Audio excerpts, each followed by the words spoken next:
Elle l'a trouvé dans une flaque d'eau de pluie et de sang qui s'étalait, tenant 2 bébés comme s'ils étaient la seule preuve qu'il avait déjà aimé quelque chose. Il était en train de mourir, et quand elle s'est approchée, ses yeux se sont ouverts avec ce genre de désespoir qui précède l'abandon. Sa chemise blanche était trempée de plus que de la pluie. Une tache sombre s'étalait sur le côté de son corps, lourde et collante. Les bébés enveloppés dans des couvertures crème pleuraient, le visage rouge, leurs petits poings frappant l'air. L'un d'eux criait plus fort. L'autre semblait déjà à court d'énergie pour se plaindre. Sky se figea. Elle aurait dû courir, appeler quelqu'un, faire n'importe quoi sauf s'approcher d'un inconnu ensanglanté dans un endroit où personne ne pouvait l'entendre crier. Mais les bébés se calmaient.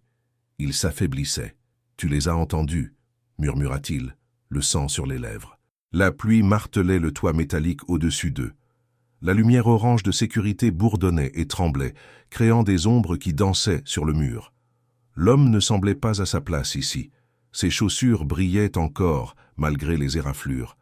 Il portait une montre de luxe au poignet et une chemise à col ouvert. Le genre de vêtements que Sky ne voyait qu'à la télévision. Des gens de la publicité, des gens du journal télévisé, des gens qui ne saignaient pas dans les ruelles des entrepôts industriels. Mais il était là, en sang. « Promets-moi une chose, » dit-il d'une voix à peine audible, « avant que je te dise qui je suis, avant que tout cela ait un sens. » Sky fit un pas en avant, puis un autre. Ses pieds mouillés laissaient des traces sur le béton. « Promets-moi que tu ne les abandonneras pas. » Les bébés pleurèrent plus fort, comme s'ils comprenaient que quelque chose était en train de se terminer. Sky les regarda. Si petit, si vulnérable, dépendant d'un homme qui pouvait à peine garder les yeux ouverts et d'une fillette de 11 ans qui avait un trou dans ses baskets et 2 petits pains froids dans sa poche. Elle avait encore pris le chemin le plus long. Elle le faisait presque tous les jours. Le chemin court signifiait passer devant des écoliers dans les voitures de leurs parents, les visages collés aux vitres, la regardant comme si elle était invisible. Sur le chemin long, il n'y avait qu'elle et les hangars vides. Juste elle et le silence, qui valait mieux que la pitié déguisée en curiosité. Son estomac était vide depuis le déjeuner. Sa chaussure gauche prenait l'eau à chaque pas. Son téléphone indiquait 8% de batterie. La pluie avait commencé à tomber 3 heures plus tôt, ce genre de tempête froide de novembre qui traverse un sweatshirt d'occasion en quelques secondes.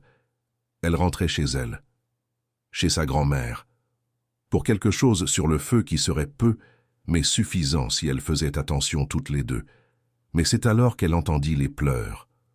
2 pleurs, faibles, désespérés, se superposant comme une alarme que personne d'autre ne pouvait entendre. Le gardien de sécurité ne leva pas les yeux de son téléphone portable. Une femme poussant des cartons passa sans s'arrêter. Un chauffeur de camion claqua la portière, écouteurs dans les oreilles, et s'éloigna. Personne ne s'est arrêté. Personne n'a remarqué. Mais les pieds de Sky se sont mis en mouvement avant que son cerveau ne lui en donne la permission. Elle s'est glissée entre 2 hangars. L'air sentait la rouille et l'eau croupie. Une lumière orange de sécurité bourdonnait au-dessus d'elle. Et c'est là qu'elle l'a vue. Adossée au mur, les jambes tendues devant lui. Une chemise coûteuse ensanglantée. Dans ses bras, 2 nouveau-nés emmitouflés dans des couvertures, le visage rouge à force de pleurer. Son regard croisa le sien à travers la pluie. « Tu les as entendus » répéta-t-il, comme si c'était un miracle. Sky déglutit. Ses mains tremblaient dans la poche de son sweatshirt. « Tu es blessé » dit-elle. Sa voix était faible. Il laissa échapper quelque chose entre un soupir et un rire. « Tu es très observatrice. » Puis il fit une grimace. Le mouvement tira sur sa blessure. Les bébés pleurèrent plus fort. Puis leurs voix se fatiguèrent et se transformèrent en faibles gémissements. « Combien de semaines ont-ils » demanda Sky. Elle avait besoin de dire autre chose que « j'ai peur ». « 3 semaines » murmura-t-il. Trop jeune pour comprendre pourquoi les adultes font de si mauvais choix. Sky s'approcha. Elle était attirée par les jumeaux, leurs petits visages plissés, leurs cils mouillés, leurs bouches formant de minuscules sons. « Je peux en prendre un dans mes bras » demanda-t-elle. Il l'étudia. Il la regarda vraiment. Son sweatshirt usé, ses baskets trouées, la façon dont elle croisa son regard sans détourner les yeux. « J'attendais que tu dises ça » murmura-t-il. L'homme approcha l'un des jumeaux de Sky. Ses mains tremblaient, non pas de peur, mais d'épuisement. Le genre de tremblement qui survient lorsque le corps abandonne, mais que la volonté résiste encore. « Soutiens sa tête, dit-il doucement. « J'ai déjà aidé ma voisine avec son bébé, répondit Sky. Sa voix était plus ferme qu'elle ne se sentait. Je sais comment tenir les petits. La chaleur du bébé s'installa dans ses bras. Cela semblait naturel, comme si cela avait toujours été ainsi. De minuscules doigts agrippèrent son sweatshirt, vérifiant si elle était réelle. Les pleurs s'atténuèrent et se transformèrent en sanglots entrecoupés. « Voilà, murmura Sky. Tu avais juste besoin de quelqu'un de ta taille. » L'homme l'observa. Quelque chose dans son visage se détendit pour la première fois. « Ils ont dit que tu serais bonne avec eux, dit-il doucement. » Sky fronça les sourcils. « Qui ?» Il regarda une petite caméra sous le toit. « Des gens qui remarquent plus que ce qu'on croit. » Ses yeux se posèrent à nouveau sur elle. « Des gens qui m'ont dit qu'il y avait une fille en sweatshirt rouge qui s'arrêtait toujours quand quelqu'un faisait tomber ses courses. » Sky sentit le rouge lui monter aux joues. « Les sacs étaient lourds, » murmura-t-elle, « et personne ne m'aidait. »« Exactement, » dit-il. Le jumeau dans ses bras gémit. Il changea de position. Le moindre mouvement lui faisait mal. « Vous avez besoin d'une ambulance, » dit rapidement Sky, « ou de la police, ou de quelqu'un. » Il secoua faiblement la tête. « Seul un numéro peut m'aider maintenant. » Sa main se glissa dans sa veste. Elle tremblait plus que Sky ne l'aurait souhaité. Il en sortit un portefeuille, fin et coûteux. Il en sortit une carte unique. Elle semblait lourde, chère. Les bords étaient argentés. « Tiens, » dit-il.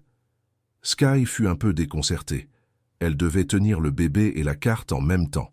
Sous la lumière de sécurité, elle parvint à distinguer le nom imprimé en haut. Son souffle se coupa. Elle avait déjà vu ce nom auparavant.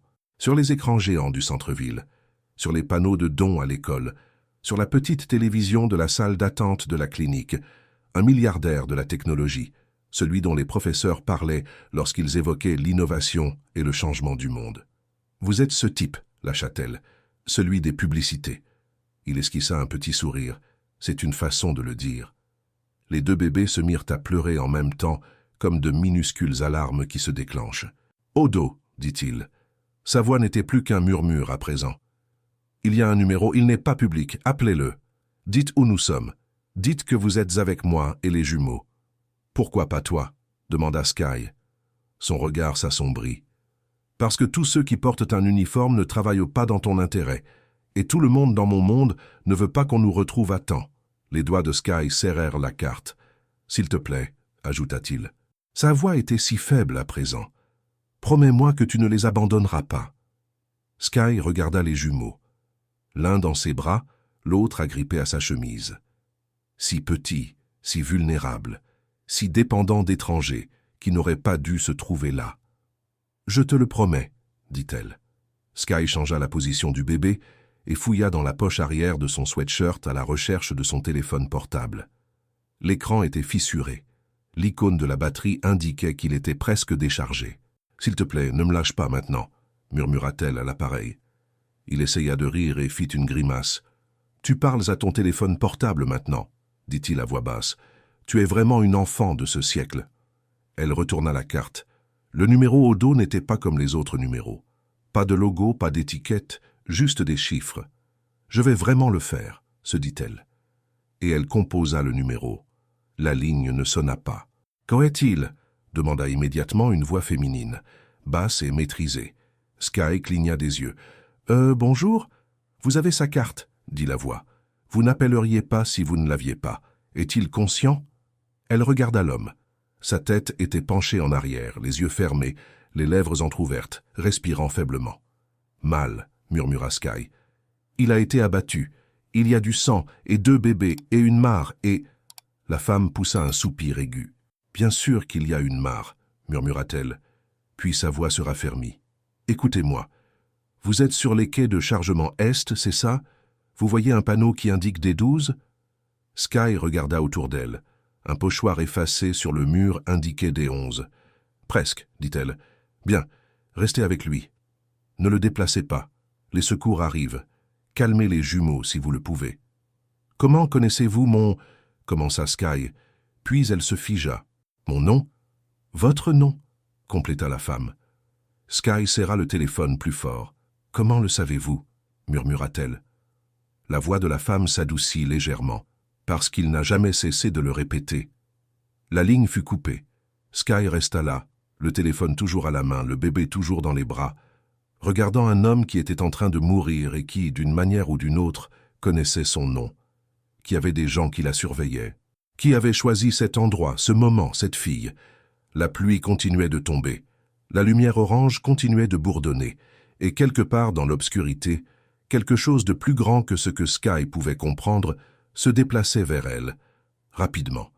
Si cette histoire vous a captivé jusqu'ici, abonnez-vous à la chaîne, car ce qui va suivre va tout bouleverser, et vous ne voudrez pas en perdre une miette.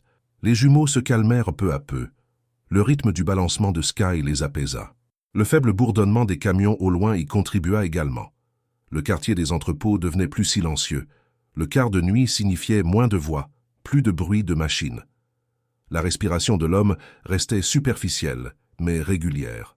De près, Sky pouvait voir de petites rides au coin de ses yeux, celles qui viennent quand on sourit trop et qu'on s'inquiète encore plus. « Tu ne devrais pas parler », dit-elle doucement. « On dirait que ça te fait mal. » Il ouvrit les yeux quand même. « Parfois parler vaut la peine de souffrir, dit-il. « Pourquoi tu n'as pas appelé ce numéro avant ?» demanda-t-elle. « Avant d'en arriver là. » Il regarda les jumeaux. « Je ne voulais pas qu'ils entendent la peur dans ma voix. » Sky cligna des yeux. « Les bébés ne comprennent pas les mots. »« Ils comprennent l'énergie, » répondit-il, « et j'ai passé beaucoup de temps à faire semblant d'être intrépide devant les caméras. C'est plus difficile quand le public bave sur ta cravate. » Un petit sourire se dessina sur les lèvres de Sky. Il l'observa attentivement. « Tu es venu, » dit-il doucement. « De toutes les personnes à portée de voix, c'est toi qui es venu. »« Quelqu'un devait venir, » dit-elle comme si cela allait de soi. « Ce ne sont que des bébés. Et tu es en train de fuir. » Il eut un petit rire. « J'ai lu un rapport sur toi, » admit-il. « Elle disait que tu ramasses toujours les déchets qui ne sont pas les tiens, que tu aides les gens à porter leurs affaires et que tu répares les chaises qui vacillent même quand personne ne regarde. » Les joues de Sky s'empourprèrent. Qui écrit des rapports sur les enfants? Les gens qui regrettent de ne pas avoir été là quand ils étaient petits. Sky changea de position en prenant soin de ne pas secouer le bébé. « Vous dites « rapport », comme si j'étais un projet scientifique, murmura-t-elle. Il la regarda avec une expression mêlée de culpabilité et d'admiration. « C'est un peu le cas, » dit-il. « Mon plus grand projet inachevé. » Sa poitrine se serra. « Qu'est-ce que ça veut dire ?» Il déglutit. Son regard se porta vers le ciel sombre au-delà du toit de la zone de chargement. « Quand j'avais ton âge, » commença-t-il, « j'habitais à 3 arrêts de bus d'ici. Je pensais que le monde commençait et finissait avec des trottoirs fissurés et des distributeurs de boissons cassés. » Il s'interrompit. Il se força à la regarder à nouveau dans les yeux. « Ta mère pensait que le monde était plus grand. » Sky retint son souffle. « Ta mère » ces mots sortant de la bouche de cet inconnu. « Je suis parti, » dit-il doucement. « Je me suis convaincu que c'était temporaire, que je reviendrais quand j'aurais quelque chose à montrer pour tous mes rêves. Quand je suis revenu, tout avait changé. Elle était partie. Tu portais déjà plus qu'une enfant ne devrait porter. » Il s'arrêta. Puis il se força à continuer. « J'ai pensé qu'il valait mieux envoyer de l'argent et des opportunités plutôt que d'arriver en retard, » dit-il. « Alors j'ai observé de loin à travers des écrans et des dossiers. Je me suis convaincu qu'il y aurait un moment parfait pour frapper à la porte. »« Et c'est maintenant ?» demanda-t-elle. Sa voix était à peine audible. « En train de saigner dans une flaque ?» Il sourit sincèrement. « Je n'ai pas dit que c'était un bon plan. » Sky avait la gorge serrée. « Alors, qui es-tu pour moi ?» demanda-t-elle. Il poussa un soupir tremblant. « Un lâche, » dit-il. « Et ton père ?» Le monde bascula. Les camions, les lumières, le béton mouillé, tout se brouilla pendant une seconde, comme si quelqu'un avait effacé les contours. Sky le fixa. « Non, » dit-elle automatiquement. « Mon père n'est personne. » Un point d'interrogation. « Une phrase de ta grand-mère, » dit-il doucement. « Elle a toujours été meilleure avec les mots que moi. » La colère s'enflamma rapidement et intensément. Elle rivalisait avec le choc et avec quelque chose qui ressemblait dangereusement à de l'espoir. « Tu n'es pas venu, » dit Sky. Les mots sortirent avant qu'elle ne puisse les retenir. « Quand grand-mère est tombée malade. Quand nous avons failli devoir quitter l'appartement. Quand les enfants à l'école disaient que je n'avais probablement même pas de père. » Son visage s'effondra légèrement. « Je sais. Non, tu ne sais pas, répondit-elle sèchement. Le bébé dans ses bras bougea. Elle baissa immédiatement la voix. Tu parlais à la télévision de redonner à la communauté. Je t'ai vu une fois dans une vidéo remettre un gros chèque à une école de l'autre côté de la ville. On a regardé ça sur la petite télévision de la clinique. Elle s'arrêta. Ses yeux la brûlaient. Je pensais, commença-t-elle. Tu pensais que si tu étais dans cette file d'attente, je saurais qui tu étais, termina-t-il doucement. Elle se mordit la lèvre. Il prit une profonde inspiration. Ils m'ont montré ta photo prise à la foire scientifique, dit-il, et ta liste de récompenses, ton dossier scolaire. Je connaissais le format de ta vie, pas le son de ta voix.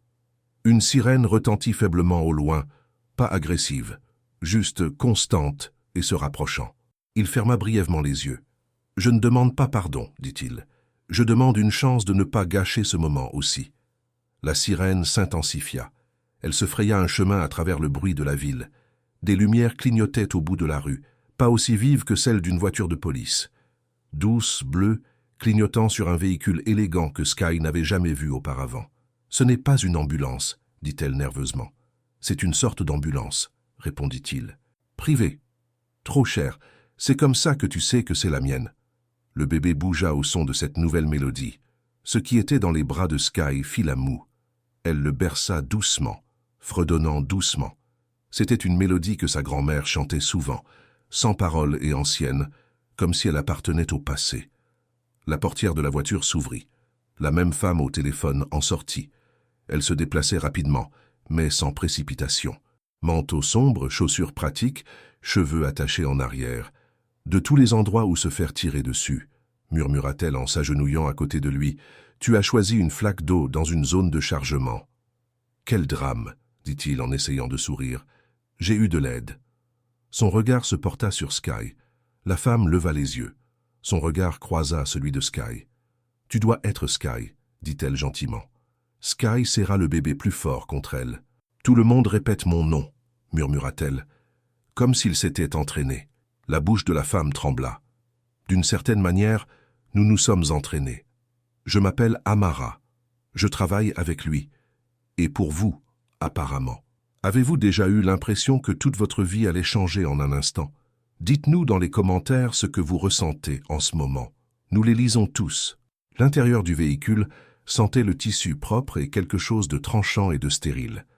Des lumières douces brillaient au plafond, beaucoup plus agréables que les néons des hôpitaux. Sky s'assit sur un siège rembourré, la ceinture de sécurité attachée autour de la taille.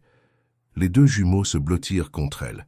Un ambulancier travaillait silencieusement sur l'homme assis de l'autre côté, vérifiant les moniteurs, ajustant les bandages, les remplaçant par des bandages plus professionnels. « Pression stable », dit l'ambulancier à voix basse. « Bonne décision pour le premier bandage. Qui l'a fait ?»« Le conducteur », répondit Amara depuis le siège avant. « Je l'ai guidé par téléphone. » La ville défilait derrière les vitres teintées, déformées par le reflet de Sky. Une petite fille aux grands yeux, la capuche de son sweatshirt à moitié relevée, les bébés accrochés à elle comme si elle était la plage. « Ça va là derrière ?» demanda gentiment l'ambulancier. Sky hocha la tête. « Ils sont lourds », admit-elle, dans le bon sens du terme. Son père ouvrit les yeux. Il la trouva malgré les mouvements. « Sky », murmura-t-il. « Je suis là », dit-elle rapidement. « Tu n'as pas le droit de t'évanouir à nouveau, sauf si le médecin te le dit. » Il sourit presque. « Autoritaire », murmura-t-il. « Tu tiens de ta grand-mère. »« Tant mieux, » répéta Sky. Amara se retourna sur son siège pour regarder derrière elle. « Il y a quelque chose que tu dois comprendre, » dit-elle à Sky. « Quand nous arriverons à la clinique, il y aura des gens qui pensent savoir ce qui est le mieux pour ces bébés. Certaines se soucient de leur sécurité, d'autres se soucient d'autre chose.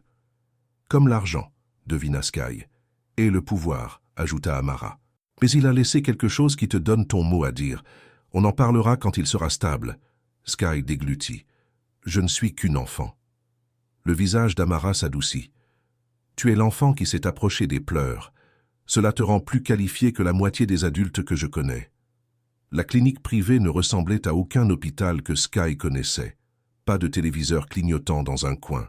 Pas de chaises en plastique vissées au sol. La salle d'attente était équipée de canapés moelleux.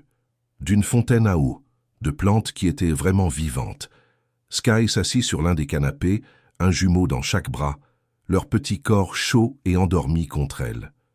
Une infirmière lui avait donné 2 petits biberons au cas où et une couverture à mettre sur ses jambes.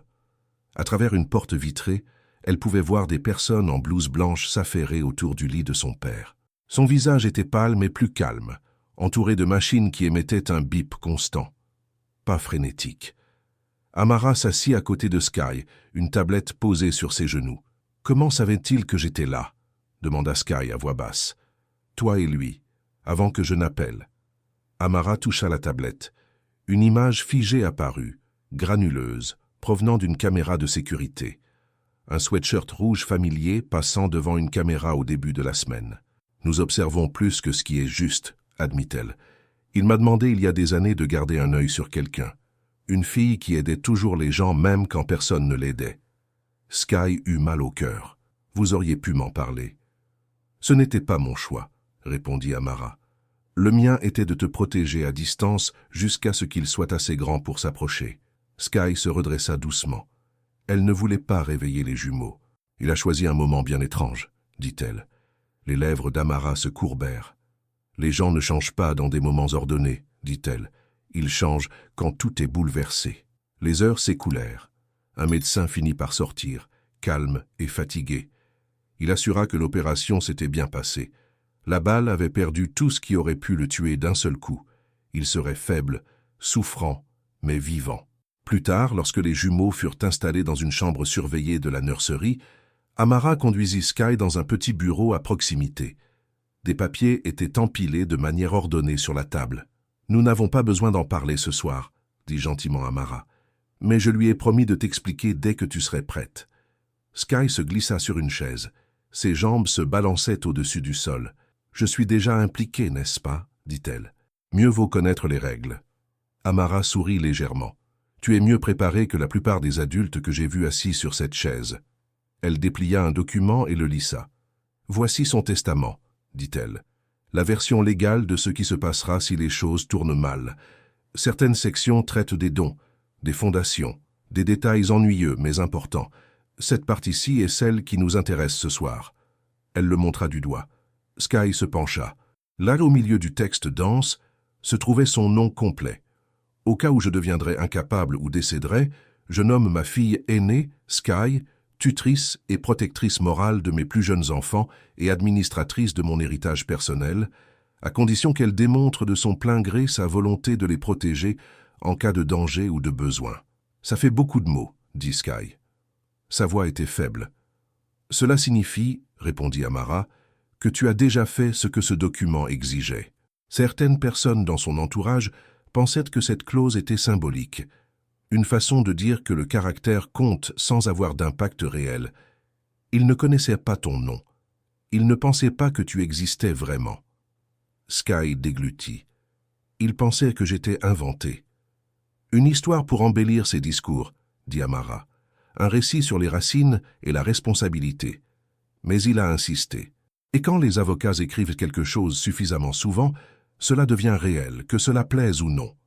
Sky regarda son nom sur le papier. « Je ne suis qu'une enfant, » répéta-t-elle. « Tu es une enfant qui est entrée dans une zone de chargement sombre parce qu'elle a entendu des pleurs, » répondit Amara. Les membres du conseil avec lesquels tu vas devoir traiter auraient continué leur chemin. Les doigts de Sky tracèrent la courbe de son nom. « Je ne veux rien prendre à personne, » murmura-t-elle. « Tu ne prends rien, » dit Amara. « On te demande de protéger 2 bébés et d'aider à décider quel genre de personne ton père restera dans les mémoires. » Cette dernière phrase serra le cœur de Sky. « Et si je refuse ?» demanda-t-elle. « Alors le conseil prendra toutes les décisions, » répondit Amara. « Légalement, ils vont insister pour cela. Moralement, il aurait voulu que tu aies le choix. » Sky pensa aux jumeaux, leurs doigts agrippés à son sweatshirt, la façon dont leurs pleurs s'étaient calmés dans ses bras. « Je vais dire oui, » dit-elle doucement. « Mais ils ne peuvent pas me traiter comme un objet décoratif. » Amara sourit. « Bien, » dit-elle. « Je m'attendais à ce que tu dises ça. Si ce moment t'a autant ému que nous, laisse un like maintenant. Cette histoire ne fait que commencer, et tu dois voir la suite. » Le lendemain arriva, gris et calme. Sky se retrouva dans une salle de conférence qui semblait venir d'une autre planète. Des baies vitrées allaient du sol au plafond et donnaient sur la ville étendue en contrebas. Les voitures étaient minuscules, comme des jouets. La table était longue et brillante. Des adultes en costume étaient assis tout autour, leurs ordinateurs portables ouverts, le visage impassible. Au bout de la table, il y avait une chaise vide. « C'est la tienne », murmura Amara. Sky hésita, puis s'assit. Son sweatshirt rouge contrastait avec les couleurs ternes de la pièce. Un homme aux cheveux soigneusement coiffés s'éclaircit la gorge. « Nous vous remercions de nous avoir tenus informés de son état, dit-il. Il est évident que nous sommes tous profondément inquiets, mais nous avons également une entreprise à gérer et des actionnaires à qui rendre des comptes.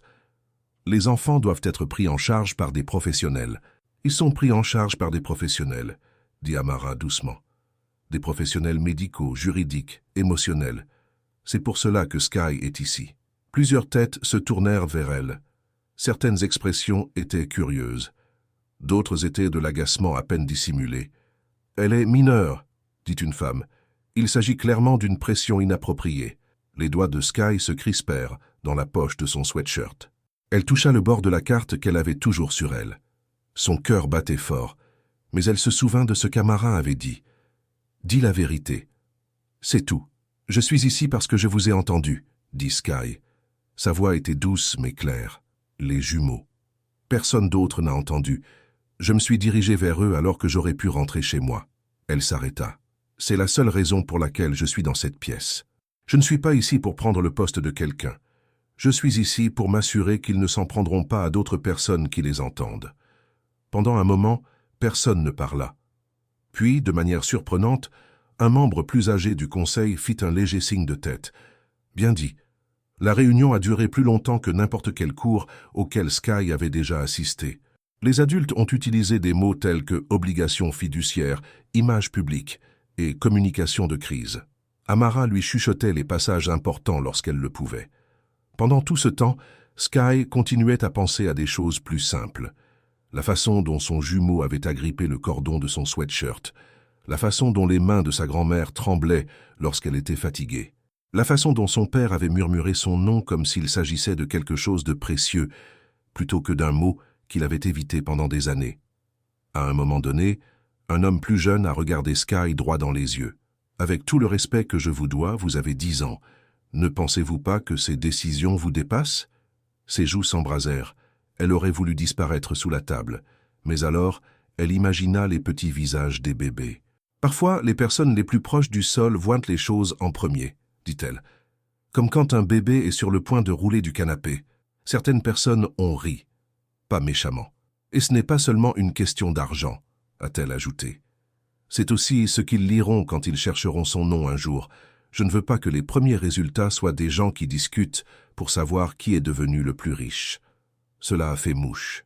Même ceux qui n'appréciaient pas sa présence ont compris les résultats de recherche. Lorsque la réunion s'est enfin terminée, Amara lui a tapoté l'épaule. « Tu t'en es bien sorti, » lui a-t-elle dit. « Je tremblais tout le temps, » a admis Sky. « Cela signifie simplement que tu portais un lourd fardeau, » répondit Amara. « Cela ne signifie pas que tu l'as laissé tomber. Pour la première fois, en marchant dans ces couloirs vitrés, les gens s'écartaient comme si elle était à sa place. Pas comme un accident qui s'était introduit par inadvertance. Être vu était étrange, mais ce n'était pas désagréable. Les jours se sont transformés en un nouveau rythme. L'école le matin, les visites à la clinique l'après-midi, les soirées à la maison avec grand-mère et les jumeaux lorsqu'ils étaient ramenés à la maison. Un après-midi, Sky s'assit à côté du lit d'hôpital de son père. La pièce était faiblement éclairée. Les machines ronronnaient doucement.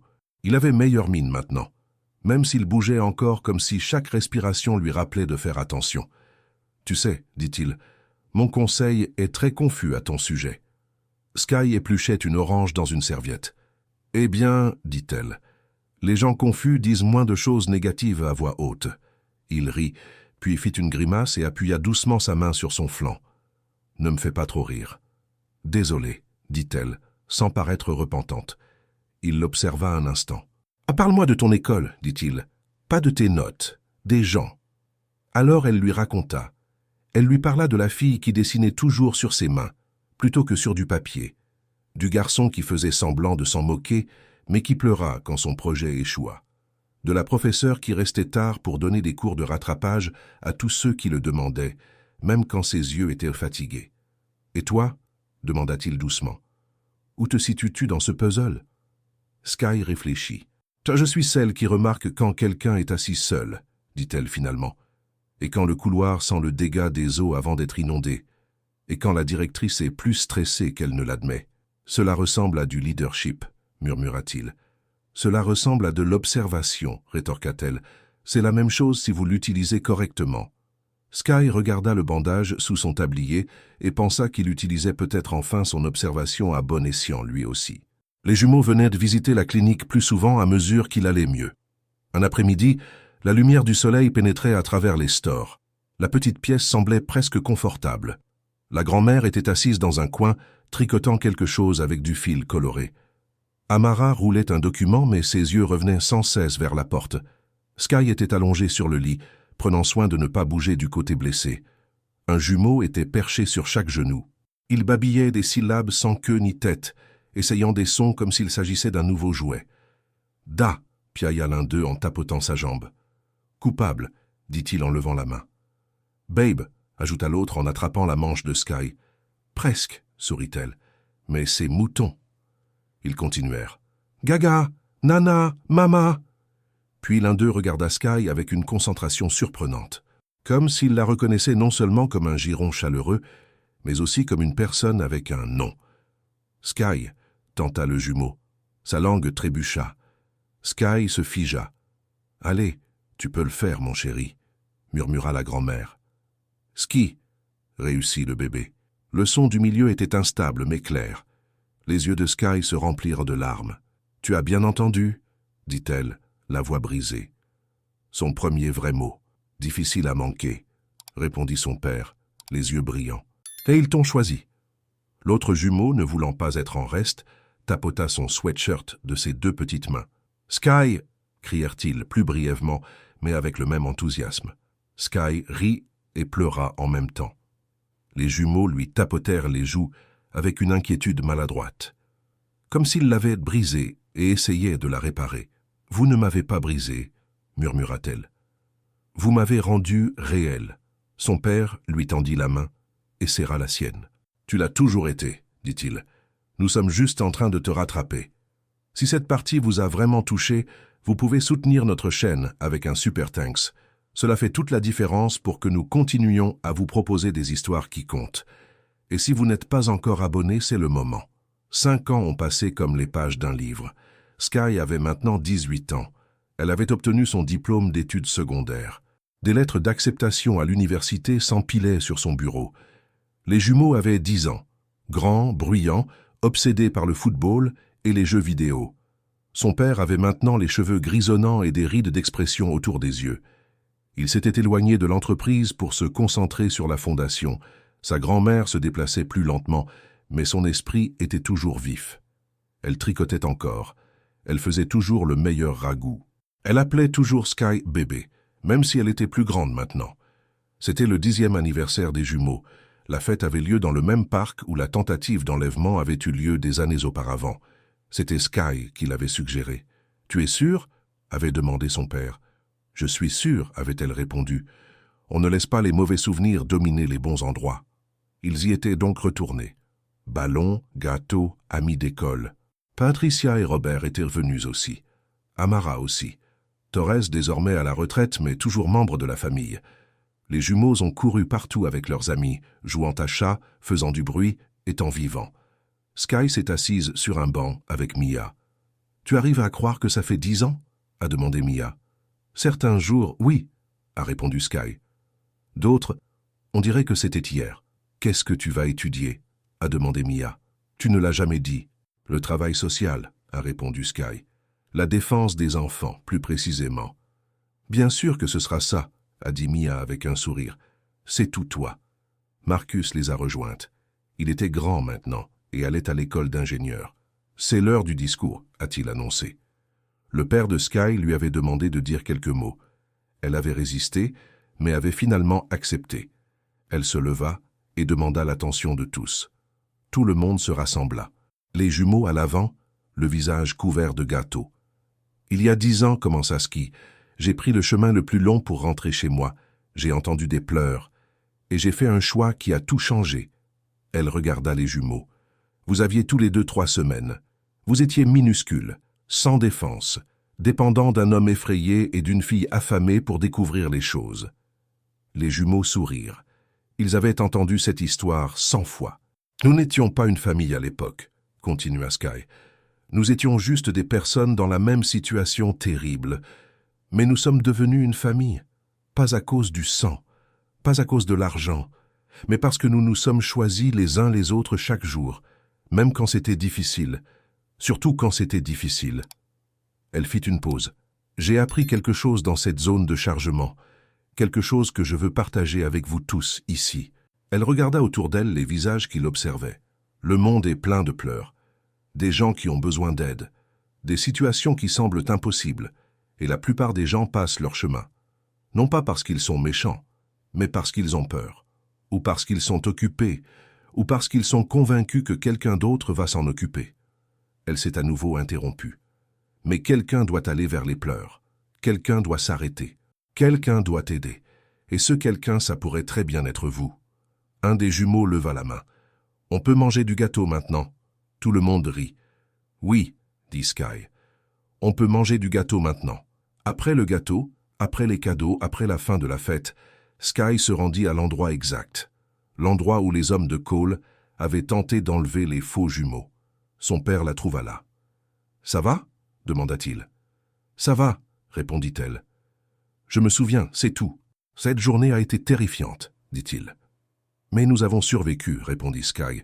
Nous avons survécu à tout. » Il passa son bras autour de ses épaules. « Tu commences l'université dans 2 mois. »« Je sais, dit-elle.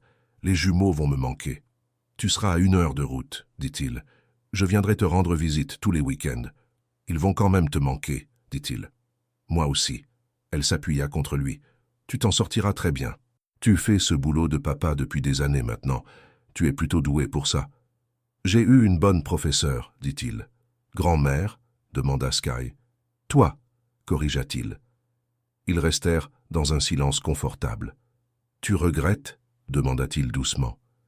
D'être entré dans cette zone de chargement? Sky y réfléchit. Elle y réfléchit vraiment. À la peur, au danger, au cauchemar, au jugement, au poids de la responsabilité à 11 ans, aux premiers mots des jumeaux, à leurs premiers pas, à leurs premiers jours d'école, à chaque genou écorché, à chaque histoire pour s'endormir et à chaque « je t'aime » entre les deux, à la rencontre de son père, à la construction d'une famille, à l'apprentissage de ce que signifie être présente.